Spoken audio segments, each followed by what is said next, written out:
So thank you very much for having me here. I'm going to be speaking, I know this is the World Perspective series, and I'm going to be speaking about my country, Nigeria.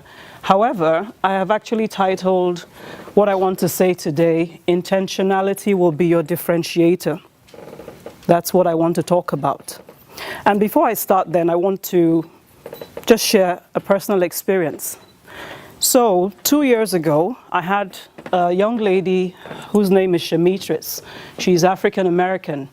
And she came to Nigeria for the first time because I was having a women's conference. She had expressed interest in. Now, first of all, her mother was absolutely like, no, they're going to kill you, they're going to kidnap you, they're going to blow you up.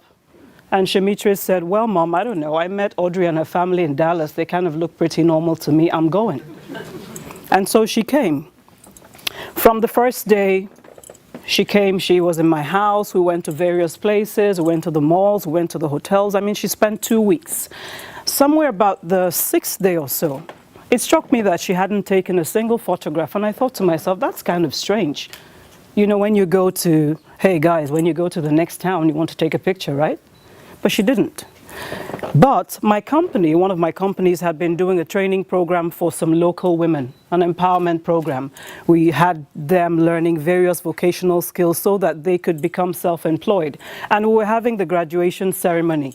And so we had to drive, it's quite a distance, to a more remote, kind of like a village side of Lagos State. And then at some point we were passing what was, I guess, what looked like what she had been seeing on television for once. And she brought out her camera and she made to take a picture. And I said to her, Shemitris, if you take any picture here, so first I'm going to take your camera and throw it out the window.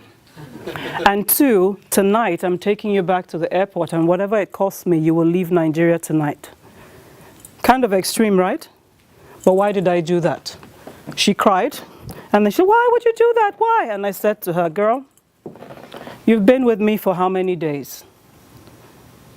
The guest bedroom in my house where you stay is bigger than your entire apartment back in Dallas. You've been chauffeur driven in my Jeeps. You've been to the mall. You've been everywhere. Tell me what looks like what you see. You've been looking for the women carrying baskets on their heads. I promise you I'm looking for them as well.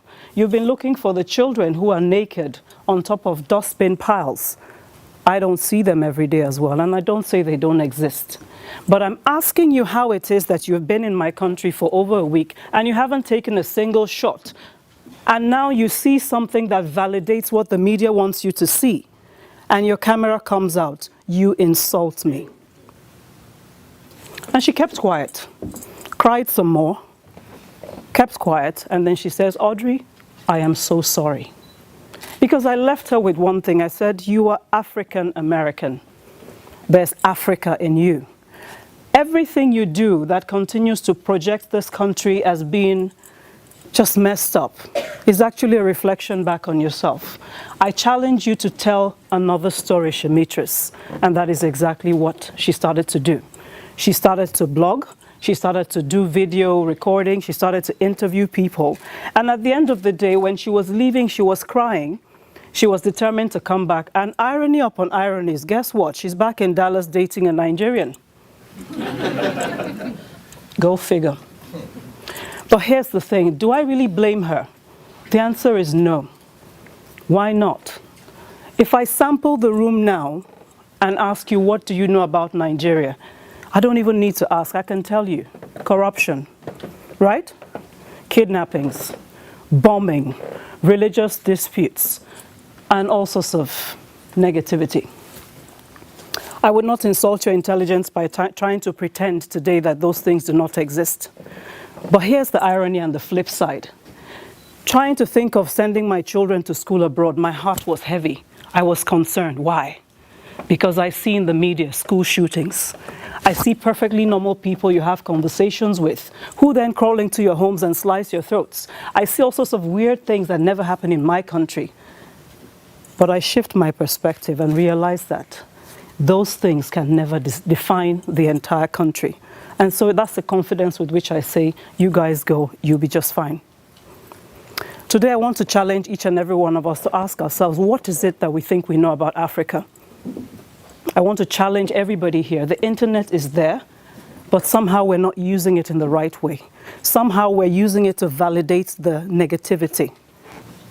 Nigerians are amazing, resilient. We're all over the place. You can find us anywhere in the world. We're very friendly, very exuberant people. Sometimes loud, but hey, that's real, okay? We have a very rich culture of food, of fashion. I think the biggest problem we have in Nigeria is that each Nigerian is a bundle of talents. And you know that values are gifts and talents, they are value neutral, right? So the same gifts and talents you can plug into something positive is the same thing you can plug into something negative. And then unfortunately, for those who have chosen to plug into the negatives, we all know, like they say, that one bad apple spoils the entire bunch.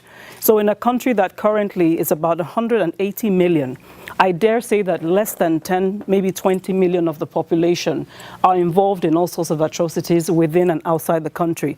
And unfortunately, therefore, the rest of us are grouped in that space. But I promise you also that in terms of the quality of life that we live, it's not what you see in the media. The media sells sensationalism, the media sells negativity, because that's what people want to see. I believe that each of us feels better about ourselves because we can see people who are not as endowed or not as blessed or whatever it may be. But the truth is that we're all just people. And Nigerians are great people. If you find those who, a lot of expatriates, we have huge expatriate communities all over the country. And most of them would tell you that Nigeria is a second home to them. The people are very welcoming, very engaging, whether in any area. We're very talented and we manifest it. We're resilient. The average Nigerian, if you ask them, how are you? They say to you, I day.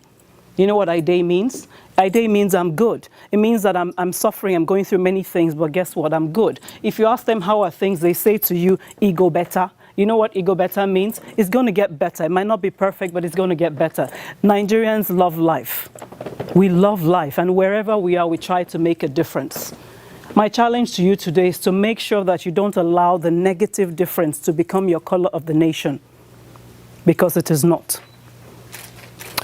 Now, I had said something that I want to talk about, the fact that intentionality will be your differentiator. Because some of you here, the closest you will come to Nigeria, and this is the truth, it's going to be Kenneth, it's going to be Kamsi, it's going to be Somkene, and maybe their mom and myself. That is the truth. But there's some of you who will actually get to Africa, will actually get to Nigeria, if you open your minds to the possibilities. Okay?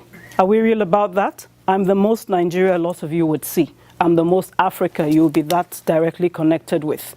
So this is really, to me, not just about that I came to talk about my country, is that I came to talk about intentionality. Because you're young people, your minds are still very, very fresh. And one thing I know is that, as they say, the world is a global village, right? Globalization is a reality. But here's a bigger reality, guys. That's the thinkings, the perspectives, the attitudes and approaches based on which either or any of you is going to be a success, they're also constantly changing. It's not the same factors that played out in my time playing out in yours. And so what are going to be the difference makers? In my view, those of you who are going to be exceptional in your generation are those who are able to make a very distinct connection between this and this. It's going to be those of you that choose not to allow the world to frame your perspectives for you. It's going to be those of you that say to yourselves, there must be another side to this story and I'm open to it. There are a myriad of opportunities in Africa right now. There are two kinds of investment flowing into Africa, or I dare say supposedly flowing into Africa. So there's one is a group of people who have seen that, yes, there are needy areas in the country. And so these present investment opportunities to add value and make a profit. But there are also those who sell all those stories because there's aid, financial aid, channeled towards those poor, starving children who only drink dirty water, who I don't see anywhere. And those kind of monies go into different pockets. So again, value neutral. People choose. But what I do know is that if you open your mind to relationships, to interactions, and refuse to let them be colored by negativity, when you open your mind to positive perspectives, when you open your mind to realization that I can make a difference in any area of the world, guess what? Positivity comes your way, new investments and opportunities come your way. What is going to make you to be outstanding? Because I believe there are only two types of people in the world. At the end of the day, we have the Joneses, irrespective of race, of tribe, of religion. We have the Joneses and we have the differentiators. Which of you is going to stand up and decide to be a differentiator? You cannot be a differentiator if you allow the media to color your thinking. You need to be able to find out things for yourselves. You need to be able to challenge the status quo. You need to ask yourself, what do I believe in? What are the things that I think? And what are the things that I think I know? And sometimes you need to throw those things out of the window and start afresh. If you close your minds to Africa, if you close your minds to Africans, if you close your mind to any nation and any people, actually you just make your own circle of influence much smaller. And I refuse to think that with the benefit of an education at a wonderful institution like Pickering, we would deliberately allow ourselves to sub-optimize the potentials we have for global impact. You need to take charge of what you think about, guys. That is what I came to say today, not so much to talk about Nigeria. However, I know I'm very proud of my country. I think it's an amazing country. I wouldn't have wanted to be from anywhere else. I love it. I love the people. I love the culture. But this is me, and I'm one person. We have countless others who may say different. Sometimes Nigerians themselves are the ones telling these stories, right? So I don't blame anybody. But I do believe that, as much as is possible, you who are the recipient of any kind of news, question it, challenge it for your own selves. Now, I know that after I finish speaking, the very next thing that may happen is that somebody goes to the mall and has a contact with, an encounter with some African American who turns out to be a Nigerian, and it's a negative experience. I also know that the reality is that we may leave this space and the first thing you see on CNN, breaking news, 200 girls kidnapped, bombs. Is that a reality? Yes, it is. But I dare say that if we allow those single experiences, again, to color everything I might have said here today about the fact that this is indeed a beautiful country, then we've all failed ourselves. I want each of you to think of yourselves as a nation and ask yourselves how you feel each time your friends or your parents, just sort of put you down because you've made one more mistake. How does it feel, guys? Does it feel good? Does it feel good? If it doesn't feel good and you don't want to be defined by the fact that I made a mistake, if you don't want to be defined by the fact that I have a brother in jail and so my family is now, hey, if your brother is in jail, does that change who you are? No. If we appreciate this, then can we also escalate this to a national level and dare say that, be it Nigeria, be it whatever country or continent, irrespective of what the few might be doing, essentially, it's a nation that is filled with beautiful people trying to do beautiful things. Like Julia told you, my husband and myself, last year we won the Entrepreneur of the Year West Africa Award. It's an award by Ernst & Young, which is a global brand. They operate in about 160 countries of the world. We started our company in 1994, the first one, with absolutely nothing but a commitment to make a difference in Nigeria, to tell a different story, to be part of the infrastructural build-up, and to do business in an ethical way based on best practices. That award last year was a validation of the fact that we've been doing the right things. But you're not going to see me on CNN. And I can promise you that my business is pretty big, but there are a lot of smaller businesses who are doing remarkable things. That is the real Nigeria. So even if you go out of here today and there's some negative media, please, can I encourage you to think about me? Or perhaps you really don't know me. So can I ask you, Kenneth, can you stand? Can I ask you to think about him? Because guess what, guys? This is brand Nigeria. Kenneth learned English back home.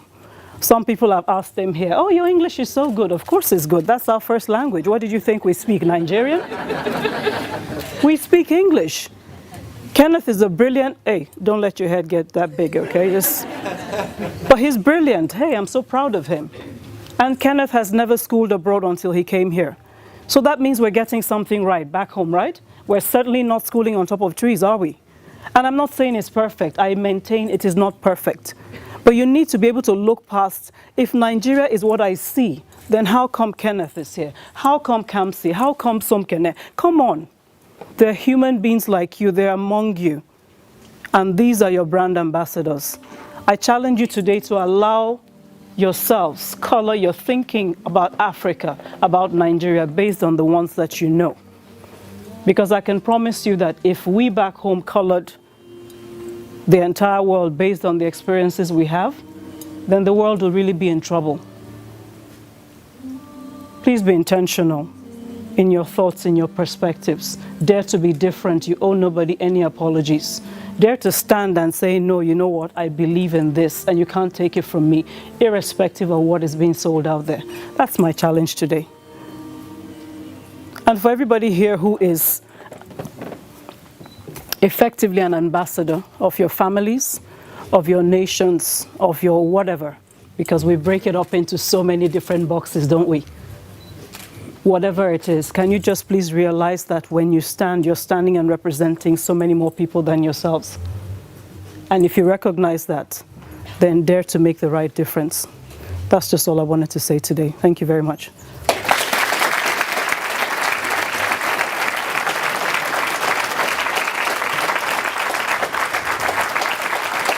So, questions?